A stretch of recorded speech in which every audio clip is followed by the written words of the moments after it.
Gary Glitter, screen test, take 1.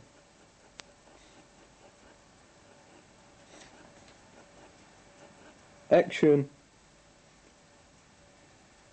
Well, you know, I like first became a musician back in the 1950s, but I was far too young to make Top of the Pops, so I just put glitter all over my arse and used to do moonies out the back of coaches.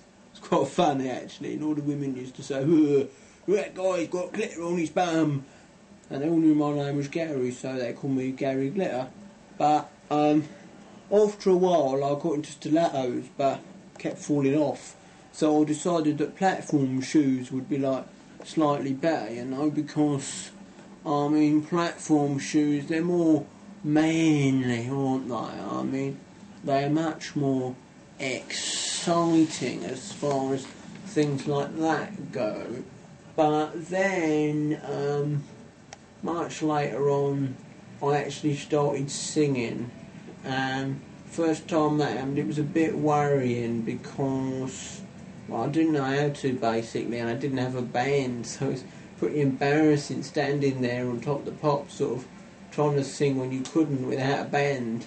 But nobody seemed to matter anyway, because in those days they were just worried about dope and stuff, you know, rather than anything a bit more sinister, like, you know, music or sex, which I didn't have much of because, well, glitter on my bum and it used to get in the way.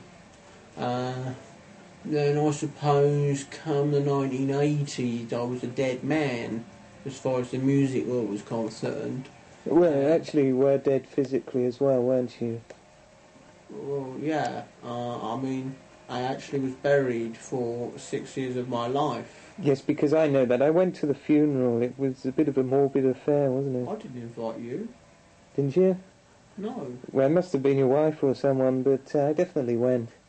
No, everybody at my funeral received handwritten invitations and the date.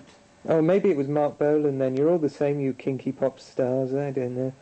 Well, I was Anyway. never a kinky pop star. Well, I wouldn't say that. Remember Me This Way has to be one of the kinkiest hits of all time. Oh, I don't know. I mean, I don't think it was that kinky. I mean, so, yeah, the leather was a bit exciting, but, you know, the business with the chains as well. I mean...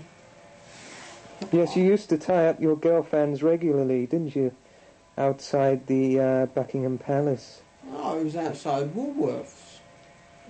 The Woolworths Buckingham Palace branch, yes. Oh. Well, anyway, if we go on to your later career, was there one? Well, you know, I was a bus driver for 20 years after... I still am, you know. Yes, you've never been anything else, really, have you? Well, I was a singer. You were a singer, were you? Yeah. Oh, yes, I didn't know that. A musician. Yes. Musician. And some people call me a self-egotistical, overrated shithead. But you prefer the term musician? No, they're two different jobs completely. I see, so the overrated shithead was just a sideline. A phase. A phase, yes, yes, a phase. Much a phase. Then I had my blue period. About a month after my wife had her red period. I see. And I noticed that you got a new set of pillows after that period. Well... What was the reason for that? Natural wastage. Natural wastage. And were they biodegradable? Well, I never really checked. In those days you didn't worry about things like that. Everybody thought that unleaded was a broken pencil. Now, Man of the Decade, is it true that you killed one of the Bee Gees? No, that's not true. I flatly deny I had any involvement in that. Well, there you go.